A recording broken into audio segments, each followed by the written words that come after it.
Hello and welcome to Talk of the Boat. I'm your host, Robert Yazbeck with Team Yazbeck at Coldwell Banker. It's time to have some fun, celebrate the incredible community we call home, and meet some amazing people from Steamboat Springs. Today we have a very special guest, Dr. Russ Fasolino. Dr. Russ is a longtime Steamboat local, a dear friend of mine, a mentor, a practitioner, a client, a customer, and the list goes on. He holds 2 medical degrees, 1 in chiropractic and 1 in Chinese medicine. And he's treated me personally from everything from torn ligaments to concussions to COVID. He's had a thriving practice for over 35 years, the last 23 years of which have been right here in Steamboat Springs. Thank you for joining us, Dr. Russ. Thank you for that introduction. Absolutely. It's so great to see you. So you and I go way back. I mean, we've done all kinds of stuff together. You helped me with my first serious injury in Steamboat when I flipped my truck up on Elk River Road, 20 years ago. So it's really cool to get to interview you in a setting like this. So what brought you to Steamboat, and when did you guys actually arrive? My wife and I moved here in '98, and what brought me to Steamboat was Steamboat. Yeah. A different thing in 1998 than it is now. Well, yeah, it's still an amazing town. And it always will be, I think. Uh-huh. But I had heard about Steamboat for years before I came here, and every time I heard about it, I got a feeling inside that we all kind of get to know these feelings when they're true. Yeah. And then the first time I came here, I was coming down Rabbit Ears Pass, and I had a very strong feeling that I was home. Wow. And, it's the way that this valley was used by the Native Americans as a healing ground. It's got very old, good energy here. And I could feel that when I came down the pass. And I've always been sensitive to energy, to the energy in areas of the earth. Sure. And positive and negative. And this felt like where I needed to be. That's awesome. And you've lived in places like Alaska and Hawaii that I know of, right? So obviously attracted to some of the incredible spots on the earth for sure. Yeah. That's cool. So before you even got here, you knew it was a spot for you. Yeah. Driving in, that's awesome. I might not have known it at the time, but in retrospect, it was pretty obvious to me. Yeah. That's amazing. Good deal. I know. I always say that Steamboat attracts people, right? I mean, there's no question. There's the people here are for a reason because they've been attracted here. Yeah. It's not just by accident. Yeah. We all know we have a very special community here. Yeah. No question. That's awesome. So, how'd you get into your field of chiropractic and Chinese medicine and acupuncture? Oh, probably from my own health problems. Oh, really? That's probably what. Originally, I remember having headaches and neck pain and stuff when I was a kid watching TV, probably 8 years old or something, Oh, wow. And I kind of grew up with that, but my family didn't know anything about what we call alternative medicine, which is really just traditional medicines. And it wasn't until I became a young adult that I started visiting chiropractors myself and became attracted to the field of chiropractic because it was obviously helping my pain, and ended up going to chiropractic school. And then chiropractic school is very, very difficult. It's like the level of medical school, and it kind of, I hate to say it, but it kind of ruined my health. The stress of actual school, right? Yeah, and the stress of it, and I was, in my late 20s, early 30s, I was suffering from chronic fatigue and a lot of other problems too, which I know now was hypothyroidism. But I started as a young chiropractor, I started studying Chinese herbology on my own and ordering the herbs and building a pharmacy. And when I started taking the Chinese herbs, all of my symptoms, which were fatigue, low back pain, chronic coldness, things like that, they all resolved. And I built actually the first Chinese herbal pharmacy in the state of Alaska. Wow. And there was only 3 practicing acupuncturists in the state back then, and they had all worked in my clinic at one time or another, and none of them were herbally trained because the Chinese medical schools in America wasn't training in Chinese herbology back then.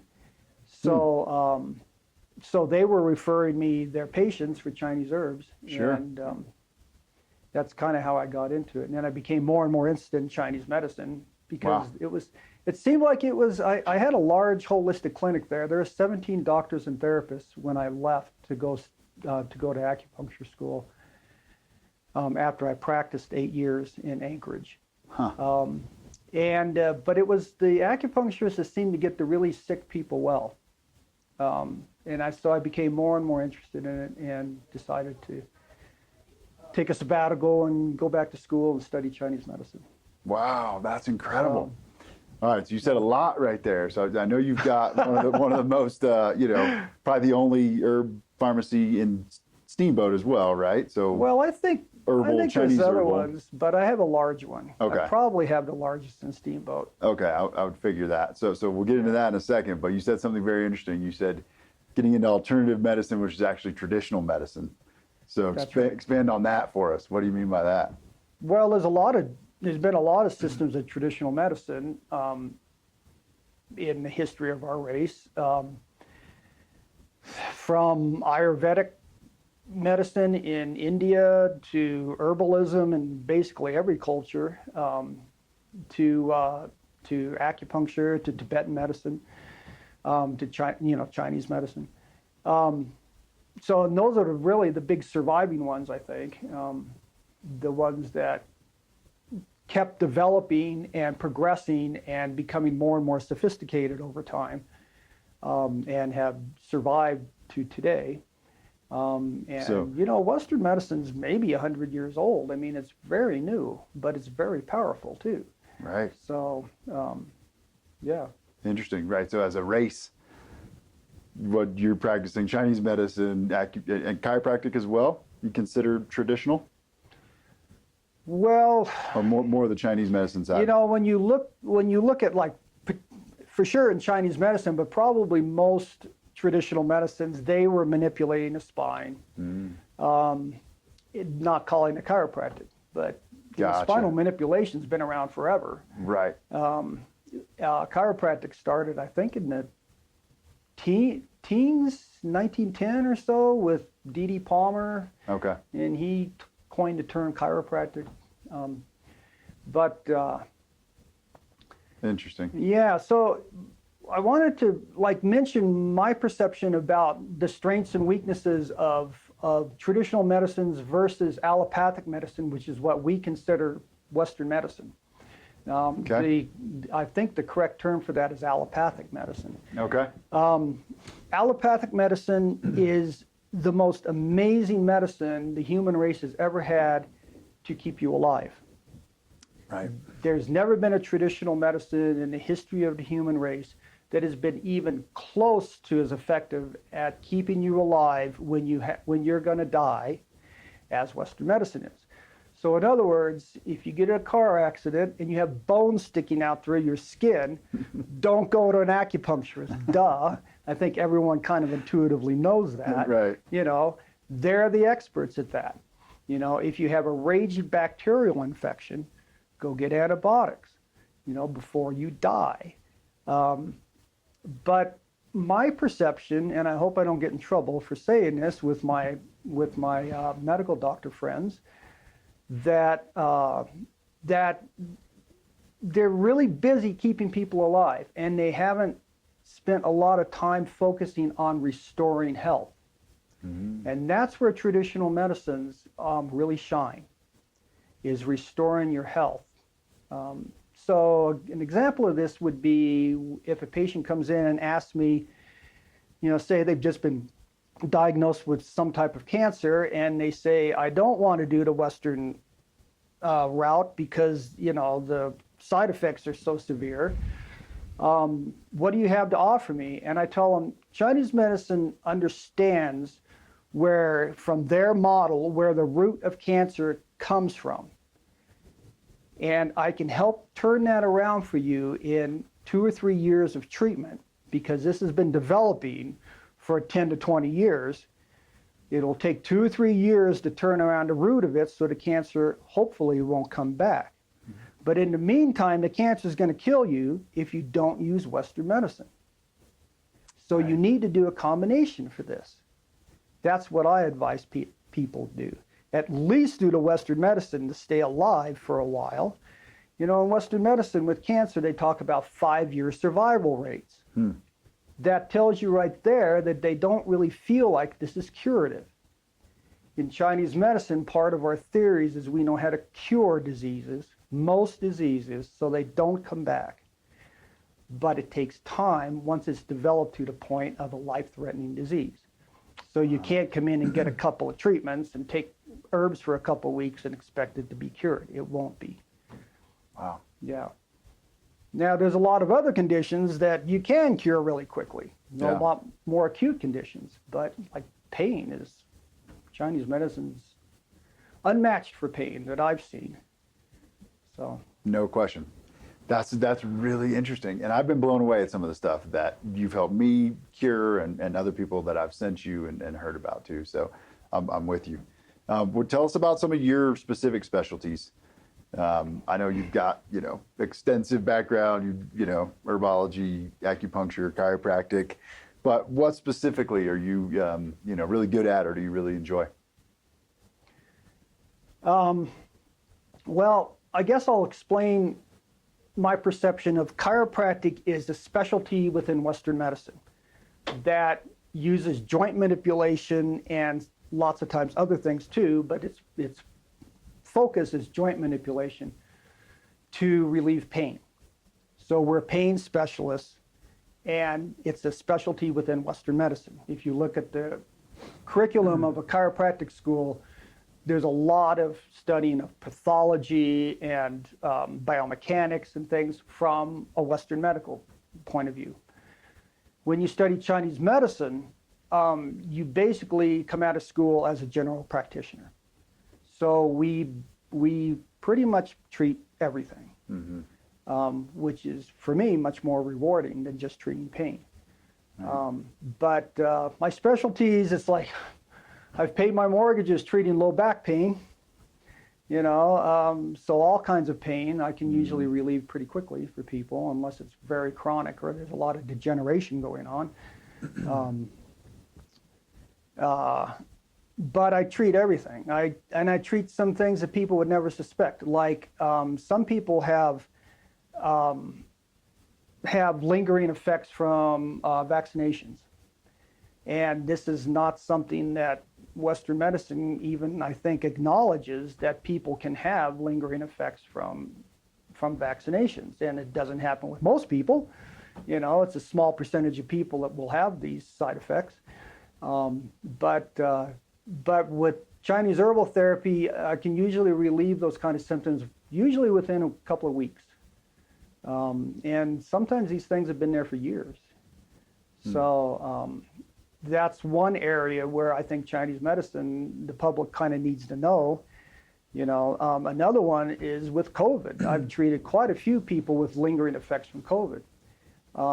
My latest person was a lady who had, what I've read is what in medical doctors are defining as long COVID, which I think they're theorizing is damage to the vagus nerve, which is one of the 10 cranial nerves, and it regulates the unconscious, it's the unconscious regulation for the heart, the lungs, and the gut, the digestion. So it keeps your heart beating regularly. The vagus nerve keeps the heart beating regularly, keeps the respiration even, and keeps all the digestive functioning normally. And I read an Atlantic article magazine about a year and a half ago about a lady that was a marathon runner, and she caught COVID, and a month later she started developing these symptoms, and she said she couldn't walk across the room without gasping for breath and having a racing heart, and she had to sit down. She had such bad fatigue. Wow. And I had a patient contact me about 2 weeks ago, and she had the very same symptoms. And so I thought, this sounds like the COVID virus attacked the vagus nerve and damaged the vagus nerve. And so I put her on a standard process supplement that temporarily stops autoimmune reaction in the nervous system. And within 3 days, she said she started feeling better. And within 5 days, she said all of her symptoms were gone. Wow. She had had this for 2 years. Dang. So that's how effective some of these therapies can be if you have the right therapies, I guess. That's awesome. So perfect segue into the next question.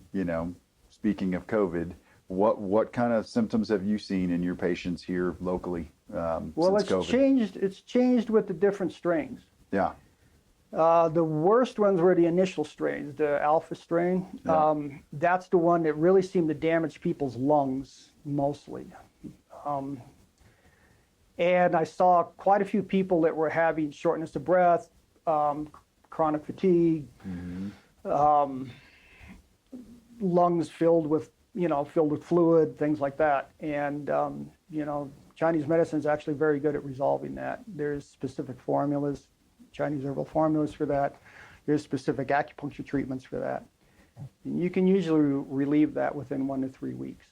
And these are symptoms after the fact, right? I mean, after someone's, done their quarantine period and everything. So this isn't just COVID. Long-term symptoms. This isn't just COVID. This is any virus or bacteria. Okay. Can damage the tissue of the lungs, and the lungs stay inflamed, and there's specific formulas that relieve that. Huh. All right. So yeah, I mean, you mentioned some of the treatments. Any specific treatments that have been really helpful treating COVID symptoms? Well, acupuncture, moxibustion, which is smoldering herbs on acupuncture points to build the chi, the prana, the life force in different tissues of the body. And we know about specific acupuncture points that directly tonify the lungs. That's a very good place to burn moxa above the points so that it gives the point and the internal organ a blast of energy so that particularly if people are suffering from fatigue with it too. Yeah. So what was the question? Yeah, just specific treatments for COVID symptoms. I know you Sure, helped me with some of that. Moxa is a perfect one, yeah. Moxa is short for moxibustion. Right. Yeah, that's incredible. So you've been successful, had really good success. Really good success. Helping people recover. That's something I love about my practice is that it just seems like I get people well so quickly, and it's really rewarding. Yeah. To have people that are suffering sometimes months or years, and and it's pretty rare that I can't give them at least relief, and it's fairly rare that I can't actually cure what's going on. That's incredible. I don't know where I'd be without you. I probably wouldn't be sitting here as straight as I'm sitting, and as healthy as I am at the moment without you. You've helped me with a ton of stuff. I wouldn't be either, right? Yeah, right. I wasn't born into a constitutionally strong body. Gotcha. And that's what got me into Chinese That's what medicine. got you into your fields. Yeah, that's incredible. Oh, this is a little thing. I was just telling my daughter this morning, driving to town, that I'm 65 years old now, and for 20 years I had to wear corrective lenses to get a driver's license. And the last 2 times I've been tested, they say my eyesight has actually improved as I've gotten older. Wow. That's because I take Chinese herbs every day, depending on what's going on with this vessel. Yeah, that's incredible. I don't think people have the slightest clue as to how expansive the treatments are in Chinese medicine. I mean, it's like everything, mental, physical, emotional, right? I mean, I treat anything you can imagine. I love treating stress, and I love treating anxiety. Yeah. Because those are 2 things that turn around immediately. You've helped me. As soon as I put the needles in, they're gone. Yeah. You've helped me with that kind of stuff for sure, and I've been blown away at how effective it's been. Yeah. Nice. And I know I have a patient for life for everything that goes wrong with them because they feel so dramatically better immediately. Yeah. Those are two things I really enjoy treating. Nice. Yeah. That's awesome. Well, so to bring it back to Steamboat a little bit, you've, like we said, you lived in Hawaii, you've lived in Alaska, you live up in North Routt now, but what's something that you absolutely love about living in Steamboat? Well, it's the people. Yes. The outdoor recreations are unmatched too. Mm-hmm. But the people is really what keeps us all here. Yeah. Yeah. As we know, we have an exceptional community here. Yeah, and it's obvious in all kinds of ways. In the donation of the Brown Ranch by an anonymous donor to solve our affordable housing crisis, to the botanical park, all volunteer. It just goes on and on and on. Oh, yeah. The schools are exceptional because people care. I mean, it's just what an amazing community. No question. That's it. Yeah. I'm with you. That'd be my answer too. I mean, it's the people. They top every other amazing thing about Steamboat, right? Yeah, that's it. Awesome. Yeah. Good deal. well put. Yeah. I like that. So what drives you to continue serving these people in this community after so many years? Oh, well. Obviously, you could be retired at this point, but what drives you? What inspires you to keep moving forward and treating this community? Well, my wife and I live in a fairly remote area of North Routt, and we kind of live like monks. It's very quiet up there, and we have a long meditation practice, and we love living in community with nature up there. But I think we would get pretty bored if we just stayed there, and so that's part of it. But for me, the older I get, the more that helping humanity, helping people becomes more and more important, and for my wife too. So I would have to say that in the last few years, that's become the driving force. So, I mean, we certainly don't need the money anymore. We just feel like the world needs help. People need help. Yeah. And the longer you practice, the easier it becomes to help people. You see patterns over and over and over that you know how to fix, you know how to help people, you know what formulas to use, what supplements to use, what acupuncture points to use, what treatments to use. And people so quickly feel much better that it becomes easy. It becomes quite easy, actually. But it's not difficult. It's not a difficult profession, but it's so rewarding. And there's so many people that need help. And the older you get, I mean, everything else in your life drops away other than serving humanity. Yeah. Oh man, that's incredible. So the contribution, that's huge to think of the massive impact you've had on people's health and humanity and the community and all that. Well, I think it's the medicine. I don't know if it's me. Well, either way, you're the channel for the medicine at least, right? Oh, that's a good way to put it. Yeah. All right. That's awesome, man. Thank you so much for doing that and continuing to do that and for being on the show. How can people find you if they want to try out your services? I think our website is russfasolino.com or something. It's East West Center maybe too. We kind of dropped that. Oh, East West okay, Center, gotcha. So, Where's your office now? It's in the Riverside Plaza, out by Steamboat Power Sports. We have a very easy number to remember though. It's 870-8888. That's right. Perfect. So. Love it. Yeah. Excellent. Thank you so much for being with us. I really appreciate it. Thank you, Robert. Absolutely. Yeah, it's been a pleasure. Thank you all for joining us for another episode of Talk of the Boat. We'll see you next week.